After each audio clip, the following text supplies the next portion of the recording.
की हमारी हेडिंग है वैद्युत क्षेत्र की तीव्रता। तो वैद्युत क्षेत्र की तीव्रता पता करने के लिए हम क्या करते हैं कि जब भी हमें किसी बिंदु की वैद्युत क्षेत्र की तीव्रता पता करनी हो, किसी बिंदु पे वैद्युत क्षेत्र की तीव्रता पता करनी हो, तो उस बिंदु पे एक आवेश रखा जाता है जिसको हम बोलते हैं परीक्षण आवेश। ठीक है, इसको क्यू नॉट से डिनोट करते हैं, दर्शाते हैं। तो अगर किसी बिंदु की वैद्युत क्षेत्र की तीव्रता पता करनी है तो उस बिंदु पे परीक्षण आवेश रखेंगे और परीक्षण आवेश पर लगने वाला जो बल होगा उसके हिसाब से किसी बिंदु पे वैद्युत क्षेत्र की तीव्रता पता करी जाती है। ठीक है, तो वैद्युत क्षेत्र की तीव्रता की डेफिनेशन देखेंगे, परिभाषा। वैद्युत क्षेत्र की तीव्रता तो होता क्या है, वैद्युत क्षेत्र में किसी बिंदु पर रखे परीक्षण आवेश पर लगने वाले बल तथा परीक्षण आवेश के मान की निष्पत्ति को उस बिंदु पर वैद्युत क्षेत्र की तीव्रता कहते हैं। ये परिभाषा है, इसे एज इट इज लिखेंगे, जैसे हमने लिखवाई है वैसे ही लिखेंगे। तो ये नोट कर लीजिए जल्दी से। तो होता क्या है, परीक्षण आवेश एक बहुत छोटा सा आवेश होता है जिसे परीक्षण के लिए यूज करते हैं, इसलिए परीक्षण आवेश नाम है उसे। परीक्षण यानी एक्सपेरिमेंट में। ठीक है, तो वैद्युत क्षेत्र के किसी बिंदु पर रखे परीक्षण आवेश पर लगने वाले बल तथा परीक्षण आवेश की निष्पत्ति मतलब आवेश का जितना मान है उसका भाग देना है। ठीक है, तो किसमें जो बल लग रहा है उस पे परीक्षण आवेश के मान का भाग देना है, उसी को कह रहे हैं आवेश के मान की निष्पत्ति मतलब भाग देना है, को उस बिंदु पर वैद्युत क्षेत्र की तीव्रता कहते हैं। ठीक है, तो ये हो गया हमारे वैद्युत क्षेत्र की तीव्रता की परिभाषा। अब आगे देखते हैं। तो अब वैद्युत क्षेत्र की तीव्रता निकालेंगे कैसे, इसका फॉर्मूला क्या होता है। तो वैद्युत क्षेत्र की तीव्रता निकालने के लिए लिखेंगे, माना किसी बिंदु पर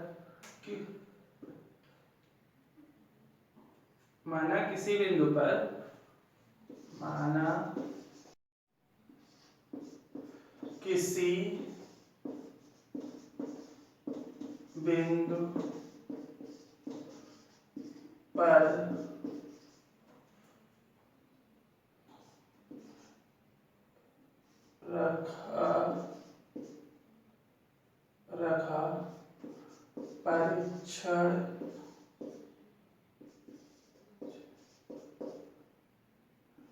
पर क्यू नॉट परीक्षण आवेश रखा है। ठीक है, उल्टा लिख दिया थोड़ा सा, क्यू नॉट परीक्षण आवेश रखा है तथा इस पर F बल लग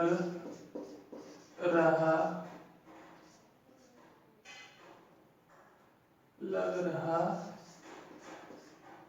है। तो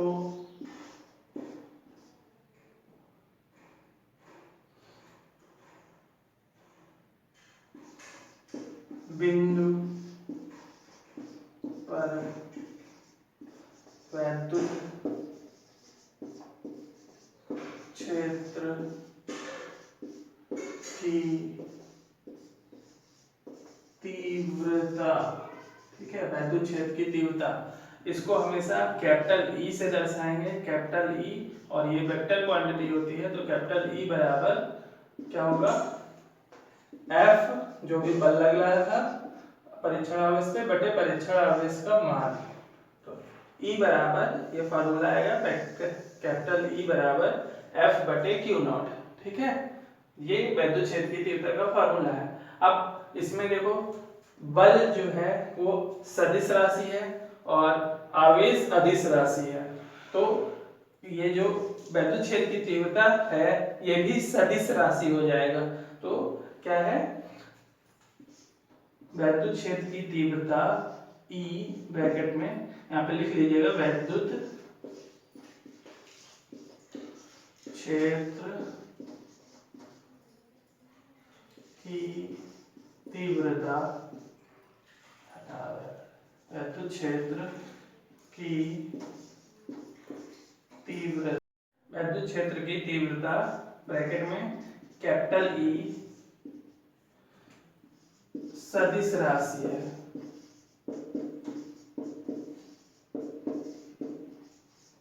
सदिश राशि है जिसकी दिशा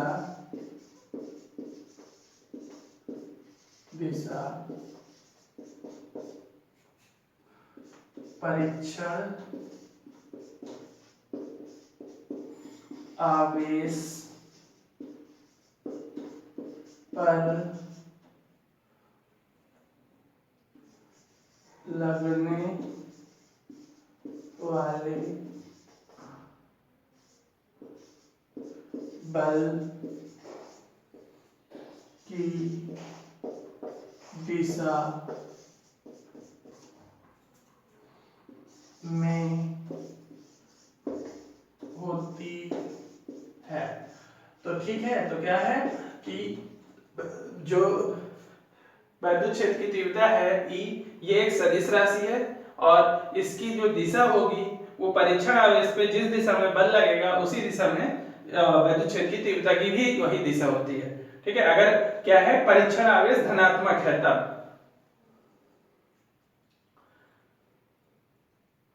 इसकी दिशा यहां पे लिख देंगे थोड़ा सा और, धनात्मक परीक्षण आवेश, धनात्मक परीक्षण आवेश पर लगने वाले बल की दिशा में होती है। जबकि अगर परीक्षण आवेश ऋणात्मक होगा तो इसकी दिशा क्या होगी, परीक्षण आवेश पर लगने वाले बल की दिशा के उल्टा हो गया, अपोजिट में होगी। ठीक है, उल्टी दिशा में। तो अगर धनात्मक परीक्षण आवेश लिया हमने तब इसकी दिशा और धनात्मक परीक्षण आवेश पर लगने वाले बल की दिशा एक ही होगी। अगर परीक्षण आवेश ऋणात्मक है तो इस पर वैद्युत क्षेत्र के वैद्युत क्षेत्र की तीव्रता की दिशा जो है वो ऋणात्मक परीक्षण आवेश पर लगने वाले बल की दिशा के उल्टी दिशा में होगा। ठीक है, तो ये हमारा हो गया परीक्षण आवेश पर लगने वाला बल। अब हम पढ़ेंगे वैद्युत क्षेत्र की तीव्रता का मात्रक। तो वैद्युत क्षेत्र की तीव्रता का मात्रक क्या होता है, मात्रक। ठीक है, ये हमारी अगली है मात्रक, वैद्युत क्षेत्र की तीव्रता का मात्रक। तो वैद्युत क्षेत्र की तीव्रता E बराबर, अभी हमने पढ़ा क्या होता है, F बटे Q। F क्या है, बल है, और Q क्या है, आवेश है। E वैद्युत क्षेत्र की तीव्रता है। तो यहाँ से अगर मात्रक निकाला जाए तो F का मात्रक होता है क्या, न्यूटन, और Q का मात्रक कूलाम। तो ये हो गया न्यूटन पर कूलाम। ठीक है, एक मात्रक हो जाएगा न्यूटन पर कूलाम। दूसरा अगर हम MKS की बात करें, MKS में तो बल का मात्रक क्या होता है, किलोग्राम और मीटर सेकेंड की पावर -2। ठीक है, और ये आवेश है, आवेश को हम हमेशा कूलाम से ही बताते हैं। आवेश जो निकलेगा वो कहां से आता है, एम्पियर। देखो ये फॉर्मूला होता है एक, I बराबर Q बटे T। तो यहाँ से Q आवेश का मात्रक अगर निकालेंगे तो वो आएगा एम्पियर समय सेकेंड। एम्पियर को A से डिनोट करते हैं, तो ये एम्पियर सेकेंड। अच्छा हिंदी से लिखते हैं ताकि ज्यादा समझ आ जाएगा। ये मिटा देंगे अभी, किलोग्राम। ठीक है, ये हो गया किलोग्राम, ये हो गया मीटर, फिर सेकेंड की घात -2 बटे एम्पियर, बटे करेंगे एम्पियर, और साथ में सेकेंड।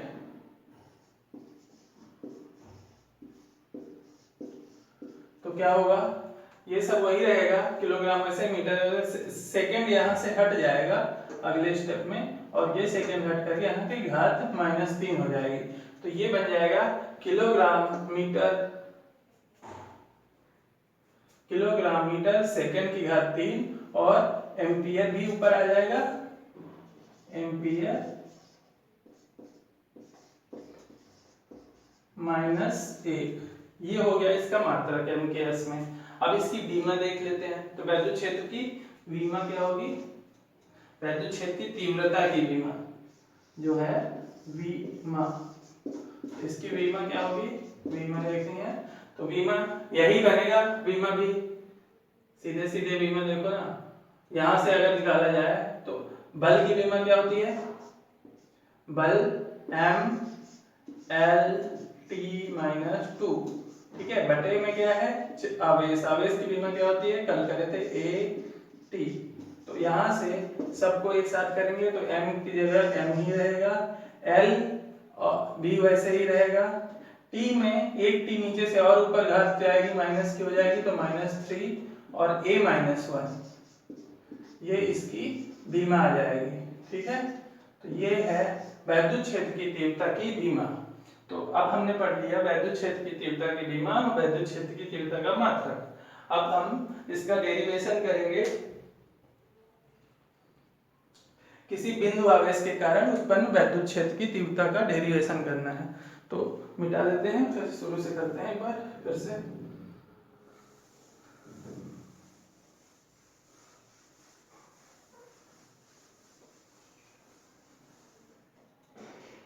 हेडिंग डालेंगे, किसी बिंदु आवेश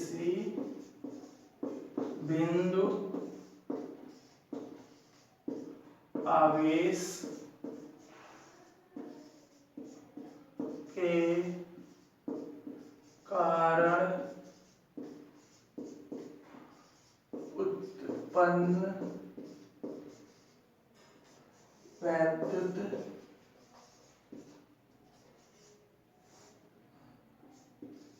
क्षेत्र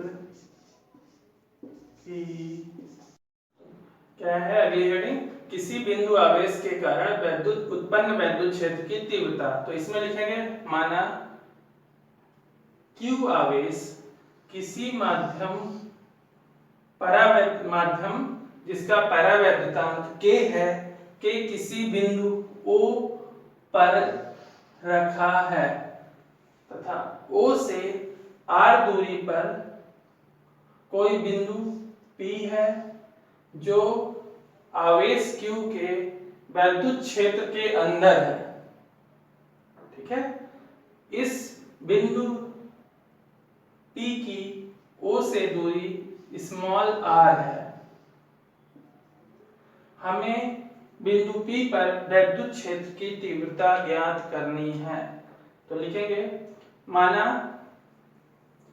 P पर परीक्षण आवेश Q नॉट, Q के नीचे 0 लगा देंगे, Q नॉट बोलेंगे। माना बिंदु P पर परीक्षण आवेश Q नॉट रखा है, अतः कूलाम के नियम से परीक्षण आवेश पर लगने वाला बल, कूलाम के नियम से परीक्षण आवेश पर लगने वाला बल F बराबर हो जाएगा, क्या होता है 1/4 पाई एप्सिलॉन नॉट क्या Q नॉट बटे R स्क्वायर, ठीक है। ये हो जाएगा लगने वाला बल। अब हमें अभी पीछे हमने पढ़ा है कि बिंदु P पर उत्पन्न वैद्युत क्षेत्र की तीव्रता, लिखेंगे बिंदु P पर उत्पन्न वैद्युत क्षेत्र की तीव्रता, इस समीकरण एक मान लो लिखें, बिंदु P पर उत्पन्न वैद्युत क्षेत्र की तीव्रता E बराबर क्या होता है F अपॉन Q नॉट। ये हमने वैद्युत क्षेत्र की तीव्रता की परिभाषा से लिखा है। अब इसमें समीकरण 1 से F का मान रखने पर यहाँ पे करेंगे रहे हैं, समीकरण 1 से F का मान रखने पर, समीकरण 1 से F का मान रखेंगे, इसी में समीकरण 1 से F का मान रखो एक बार, तो E वैसे ही रहेगा, F की जगह लिख देंगे 1/4 पाई एप्सिलॉन क्या है Q नॉट बटे R स्क्वायर, ये पूरा F था बटे में Q नॉट, तो ये Q नॉट से ये वाला Q नॉट कट जाएगा, आएगा E बराबर 1/4 पाई एप्सिलॉन Q बटे R स्क्वायर। तो ये समीकरण है बिंदु आवेश के कारण क्या है, किसी बिंदु आवेश के कारण उत्पन्न वैद्युत क्षेत्र की तीव्रता का फार्मूला। ठीक है, जो r दूरी पर कोई बिंदु है वहां पे कितना वैद्युत क्षेत्र होगा, ये उसका फार्मूला है। तो हो जाएगा E बराबर 1/4 पाई एप्सिलॉन Q बटे R स्क्वायर, जहां R बिंदु की, जिस बिंदु पे हमें वैद्युत क्षेत्र की तीव्रता ज्ञात करनी है, P पे जैसे यहाँ करनी थी, उस बिंदु की दूरी है जहां आवेश रखा है वहां से। ठीक है, तो ये हो गया हमारा डेरिवेशन।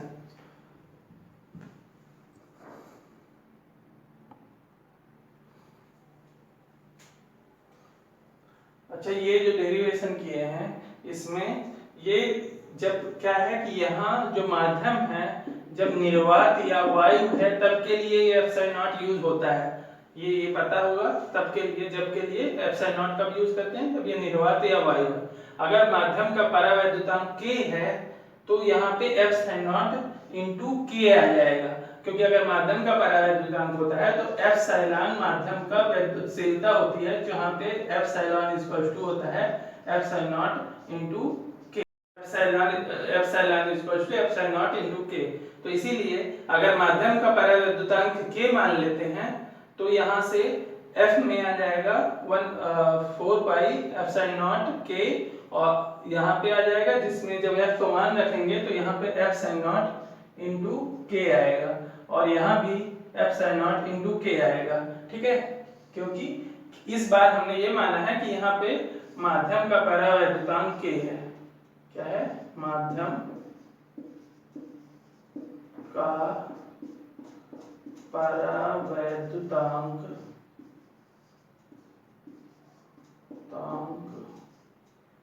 k है। ठीक है, अब इसी जो डेरिवेशन किए हैं इसी में अगर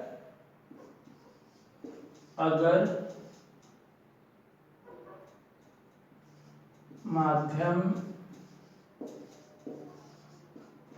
वायु या निर्वात हो, ठीक है, वायु या निर्वात हो, तो क्या हो जाएगा, E बराबर यहाँ पे k इक्वल टू 1 हो जाएगा। ठीक है, अगर माध्यम वायु या निर्वात हो तो k का मान 1 हो जाएगा, तो E बराबर कितना आ जाएगा 1/4 पाई एप्सिलॉन नॉट, k की जगह 1 हो गया तो इतना ही बचेगा, और Q बटे R स्क्वायर। ये हमारा तब, ये कब है, वैद्युत क्षेत्र की तीव्रता का फार्मूला, जब माध्यम जो है आवेश जहाँ रखा है और जहाँ पे हमने वैद्युत क्षेत्र की तीव्रता निकाली है उसके बीच का माध्यम, अगर माध्यम का परावैद्युतांक k है तब ये फार्मूला लगाएंगे, अगर माध्यम में वायु भरी है या फिर निर्वात है तो ये फार्मूला आएगा।